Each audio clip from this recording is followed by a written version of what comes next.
Geliefdes, wanneer ons kwesbaar is of wanneer jy broos is, dan is dit vir ons nogals maklik om na iets te gryp. Iets wat ons oplossing moet wees. Partykeer is dit 'n iemand wat ons oplossing moet wees.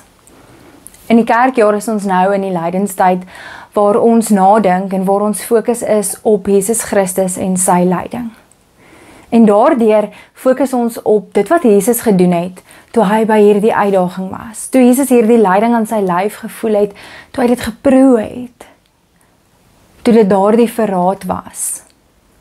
Wat was Jesus se fokus in daardie tyd? In Johannes 18 vers 4 kom die soldate by hom en dan wil hulle hom arresteer. En Jesus vra dan vir hulle, wie soek julle? Na wie soek jy? My vraag is, na wie is ons op soek?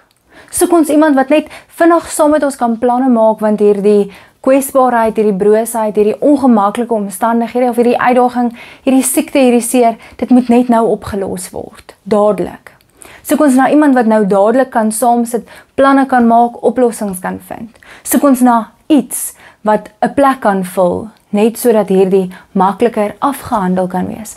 Want lyding is iets wat ongemaklik is, maar lyding is iets wat elke een van ons ervaar, en ons ervaar dit op soveel ander maniere. Dit wat vir my lyding is nie vir jou lyding nie, en dit wat vir jou lyding is weer vir die volgende persoon nie lyding nie. Maar elke een van ons staan elke dag by hierdie uitdagings, waar ons na iets of iemand soek om ons te help.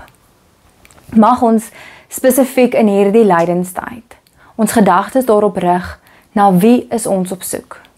Soek ons na 'n koning wat alles net moet regregeer? Soek ons na iemand wat kan planne maak en alles net vinnig oplos? Soek ons na iets wat 'n salfie is wat gesmeer moet word, wat alles net laat weggaan en gesond word? Of soek ons na die een wat ons Heer is? Soek ons na Jesus Christus? Daardie een wat daar is wanneer dit ongemaklik is. Soek na hom.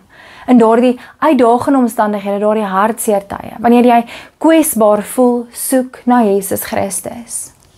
Geliefdes, in hierdie lydenstyd, mag ons fokus wees op hom.